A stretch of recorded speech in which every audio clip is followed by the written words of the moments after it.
Hello everyone, my name is Lanre, your trusted Ielts tutor, and this is the Ielts multi-step program.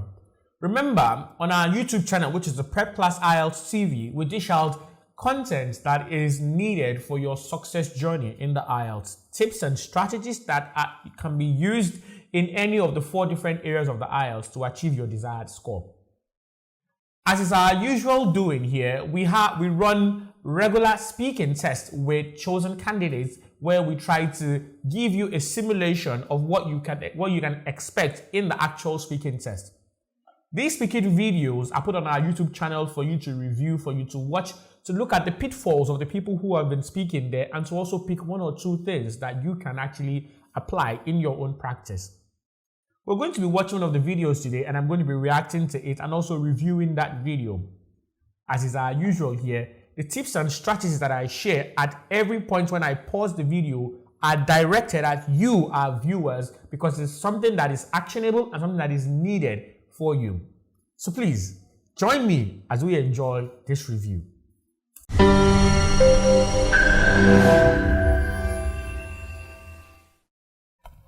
Good afternoon and welcome to the IELTS speaking test. My name is Lanre with examiner number 442, and I'll be your examiner for today. Please introduce yourself. Good afternoon. My name is Obano Chukwuezam. Great. So, Mr. Wezam, can you describe to me a hotel where you have once stayed? I once stayed at an airport hotel in Johannesburg. I had a flight that I was supposed to catch from Johannesburg to Lagos. It got delayed, so the flight management put us in a hotel within the airport facility. It was very beautiful. Very well furnished as well. Do you like staying in hotels?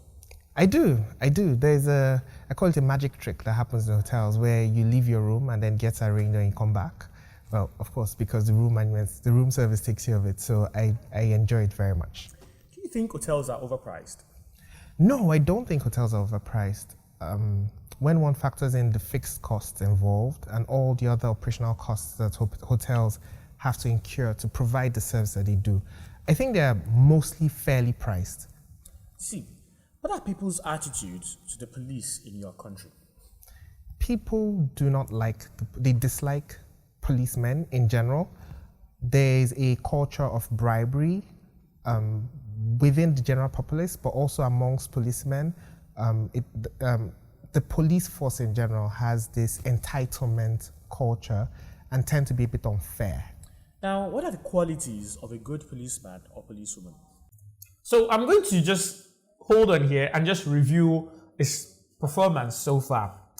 Our candidate for today, Chukwuezam Obanos, seems to be a quite confident speaker, is quite confident in his abilities to use English language to communicate his feelings, his opinions, and his ideas, which is quite evident from the way he's speaking. So if you look at it, the first 2 questions that I asked were situated in the past. So describe an hotel that you have stayed in. So that's the question that requires him to answer with the past tense. And you can see that he stayed in character all through that question. That's an indication of someone who is conversant with the grammatical rules that underline communication. When your question is asked, and the question is asked maybe in the past tense, in the present tense, or in the future tense, let's say describe your ideal car, or describe where you would like to go to. That entails that your answer or your response should also be delivered in the tense in which the question was asked. Wezam gets top marks for that in that particular question, those 2 questions. And you also see that there's something you find when you go through any of the Cambridge books. When I say Cambridge books, you have Cambridge practice tests. So there's a compilation of practice tests that Cambridge usually publishes. You have it from edition 1 to, I think, Cambridge 16. That's the current edition now. If you use any of these books and you go through the provided answers, the sample answers, that's for the writing. So you have sample writing answers, and you read the examiner's comments. One of the most common comments that you read there is that this candidate, in terms of vocabulary, when they are marking the lexical resource vocabulary, this candidate has an ability to use collocations. Collocations are words that must go together, words that are usually used together when you're expressing yourself. I think you get high marks if you use collocations and not instead of just dropping jaw-breaking big words. And Wezam goes ahead, says things like factors in, if you factor in this, if you factor in that, says things like there's a magic trick, and that shows a level of confidence, a level of competence in the use of English language, as he has a plethora of expressions to convey exactly what he means to say. That's quite good for him also too. I also like one thing that happened when I asked him the question about the police. So he said, police are when I asked him about hotels, I said, do you think hotels are overpriced? And I like the way he responded. This underlines the importance of the fact that the IELTS speaking test is a test of communication. Ensure that you pick your words carefully. Ensure that your words are saying exactly what you mean to say. So he says, hotels are mostly fairly priced. They are mostly fairly priced. So that covers the whole range of what he wants to express. Mostly means not all of them, but a lot of them.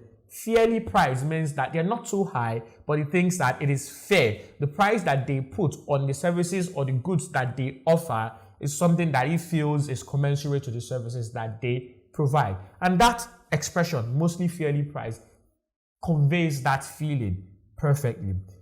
You would also have when he said something. So one mistake that I see a lot of test takers make is when they are trying to express themselves and then they get stuck. They can't find the words that they want to use. Or they go ahead and they use a particular word and they know that word is not correct or that expression is not correct, but they don't correct it because they feel that they've already made a mistake and that's the end of it. No, please. It's a continuous exercise. As you're speaking, if you say something and you're not comfortable with what you said, you can go ahead and correct it. So when I asked him and I said, what do people think about the police, or what's people's perception of the police in the country? So he said they do not like, and he said no, they dislike. So most people do not like them and say no, they actually dislike them. So it's still the same range, but the word he was looking for was dislike at first, but he couldn't remember it. And he went ahead and he used a simpler version. He paraphrased it by saying they do not like, and then he remembered that yes, I can actually use the word dislike to convey that feeling, and he went ahead and used dislike. These are pointers that I want us to really pick from his performance. So let's go on. They should be professional. These are people who are given arms, so they need to be very professional in carrying out their duties. They should have a very strong sense of justice, and they should also have a very strong knowledge of the rights of the individuals that they are policing. What do you think about the kind of job that the police have to do? It's a very difficult job, in all honesty. People tend to underestimate the fact that a lot of times their own lives and safety is at risk as well. Also, they need to make judgments about individuals and situations, determining whether they should take action or not. Do you feel the police is a suitable job for a woman? Yes, I think so. Making the assumption that because women are perhaps smaller in physique, they therefore cannot do the job of a police officer. I think that's a false assumption, because a lot of the policing work has to do with making judgments about situations. I see.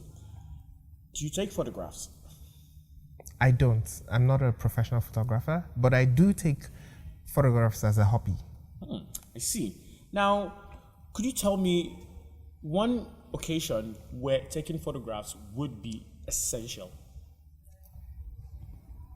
If one were in a situation where they were trying to record evidence, for instance, taking photographs would be essential. So look at his response to this question. This obviously is definitely not a band 7, I dare say not even a band 8 performance. So situations where taking a photograph could be necessary or important. And then he started with a conditional, if. So automatically everything he says after that is hinged on that conditional, on that condition, if. This displays a high level of competence in communication, in speaking, actually, and I think that Mr. Obano is doing a very good job so far. From where I stand, I'm still putting him at a band 8. Let's see if it goes upwards from there or it just falls down. If your home got boggled and you wanted to take pictures of the state in which the bogglers left your home, it would be very important to take photographs. How has photography changed over the last 30 years? I would say the advent of smartphones has significantly changed photography from being something people do to capture special moments once in a while. So once upon a time, people took pictures maybe on their birthday and their graduation day and Christmas day. Today, we take pictures all the time. We're always taking pictures with our phones. It's possible a number of pictures that the average person takes has become more than 100 times more. In our classes on the YouTube channel, subscribe if you haven't subscribed. You're missing out on a lot of valuable content for the IELTS. So in our videos on the YouTube channel, I said something about timeline questions when it comes to the speaking test. Timeline questions basically refer to questions that require you to give a response that cover a different time periods or different periods in time. So how has photography changed in the past 30 years? Obviously, there's no way you can answer that question by just talking about how it was in the past. You have to compare it to how it is now. I also said that ideally, the best way to answer that question would be to ensure that you do a PPF model, past, present, and future. But you see, the most common one that most people do is to do at least two, maybe past and present, or present and the future. And you would see that there's no way you can answer that question well without at least touching two of those periods. And that's what he did. So you went from in the past, it was like this, and nowadays, because of the advent of smartphones, it's like this. And you would see that he was very consistent with the tenses also. So he didn't mix up the tenses. When he was talking about the present, it was the present tense used. When he was talking about the past, it was the past tense that was used. Can taking a photograph of someone famous be an invasion of privacy? I think so. So when you think, for instance, about paparazzi, who are photographers who typically specialize in taking pictures of celebrities, there are many cases that have in the past come up where paparazzis took indecent or inappropriate photos of people who were in situations that were unfavorable. Thank you very much for that. I will move to the second part of the test, which is the long turn. Here, you'll be given a cue card that has some prompts on it. You'll be expected to prepare your response between 1 minute and expected to also give a response that would last between a minute or 2 minutes. Here's your question. You would also have this piece of paper to jot down your points, and you can also go ahead and use this pen. I'll read out the question while you continue with your brainstorming. Describe a business that you know well. You should say what kind of business it is, what relationship you have with this business, how successful this business is, and explain whether you think this is a good or bad business and why.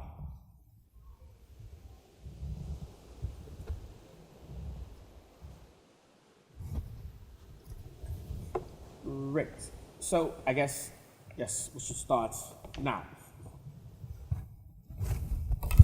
Can I have a pen, please?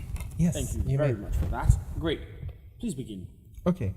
I'm very familiar with the food business. To be specific, myself and my partner own a small chain of restaurants across the country. We have about 5 outlets in different states within Nigeria. So I'm a restaurant owner, so to speak. It's been a very successful business. People need to eat. So in many ways, it's a business that never goes out of fashion.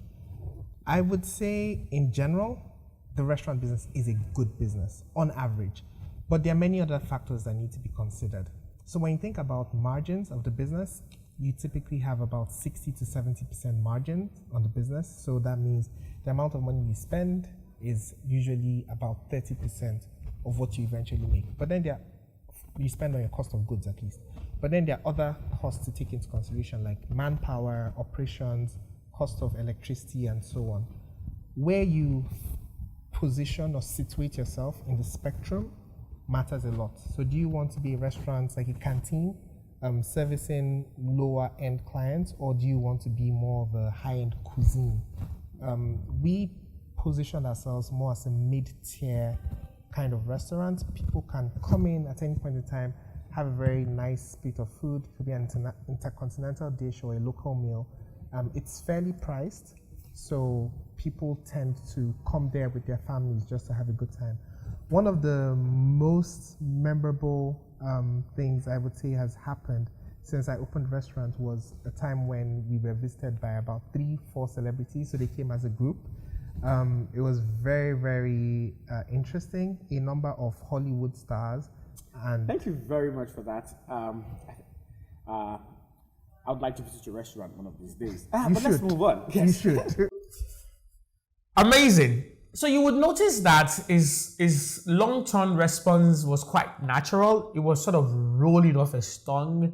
His expressions were very relaxed, were very okay, were very on point. They specifically expressed what he wanted to say. There were little or no grammatical errors at all. And I think this is a very well-delivered part 2. And he also covered the time that was allotted to him. I think he did quite well also too. So if you would listen to it again, you can pause, you can rewind, you will discover that he was very careful, he was very, very meticulous in his choice of words that he was using to express what he was saying. And then, I do not know if he has a restaurant or not, but I feel that talking about something you're quite familiar with is another advantage in the IELTS speaking test. Great. Would you like to own your own business? Well, like I said, I currently do, but I would certainly like to start other new businesses. Great. What are the advantages and disadvantages of owning one's own business? The advantages it gives you, you own your time and you own the direction the business is going, which you typically wouldn't have that kind of liberty if you were working as an employee, which it can be very satisfying, to be honest. The disadvantage is the risk. When you own your own business, very often the risk is unlimited, and the uncertainties with respect to growing the business. What sort of things can affect? When you are asked a question that involves answering with more than one detail, please ensure you cover all the details first before you get into explanation. So you see that you mentioned the 2 advantages, and then he almost got into the temptation of explaining the advantages, but he quickly got himself back and mentioned the disadvantages also too. Remember, the structure or the sequence is this: direct answer first, explanations after. So far, I haven't seen any complaint on that for him. Success of a business. There are a plethora, a myriad of things that can affect the success of a business. But the ones I would consider to be most important, your team, the people you hire to work with you, can easily be a make or break, and then your vision for the business. How has the business environment changed over the last 50 years? In my country, the business environment has become extremely difficult. If you're taking a span of 50 years, for instance, we're in 2022, in 1972, the naira to dollar was probably something like 50 naira to a dollar maybe. Today, maybe less actually, probably 10 naira to a dollar. Today, that number stands somewhere around 420 to 608, depending on how you're sourcing the dollar. So it's become a much more difficult business environment. But there are other ways it has opened up when you think of the advent of telecommunication and some other things that have made businesses easier as well. Do you believe in giving money to organizations that help others? Yes, I believe charity is very, very important. Organizations that help. A recommendation that I usually give in the IELTS class is that once you are asked a question in the speaking or the writing test, endeavor to please change or rephrase something at least in the questions. When I asked them, do you believe in giving money to organizations that help others? And he said, yes, he believes that charity is an integral part of it. So he believes in charity. So charity there replaces organizations that are involved in helping others. It might be something as little, as minute as that would probably trigger the examiner to say, oh wow, good vocabulary. Synonyms and non-negotiable. Help others, both in charitable ways, like less fortunate people, think NGOs and so on. They create an avenue for people who want to provide that help but don't have a structured way to do that to reach those disadvantaged people. Why do you feel organizations for helping others are necessary in today's world? Without such organizations, people would only be able to make half-hearted or badly structured plans to help other people. Without such organizations, any sort of help would probably be reduced to buying food for a meal for them in a day. But with such organizations, you can have a school built for these people. Think about motherless baby homes. Those are the results of organizations. Do you think that the need for organizations for helping others will be more or less necessary in the future? Absolutely more. When you look at population growth across the world, and when you look at the increasing number of poor people just across the world, more and more people are being displaced, more and more people are falling into poverty, food crisis, water shortages. These are problems that philanthropy helps to solve. Thank you very much, Mr. Wisdom, for that very enlightening conversation. And I wish you good luck in the next phase of your test. Thank you very much. Wisdom is amazing. Is amazing. Is the conversation with him has been quite enlightening. It has been very, very easy and enjoyable. Why? Because he was able to communicate effectively and accurately. His words were very on point. They conveyed exactly what he meant to say. And let's just review his performance generally. So in terms of fluency, I would say Wisdom gets top marks for fluency. He did quite well. There were little or no unnecessary pauses or gaps in between his response.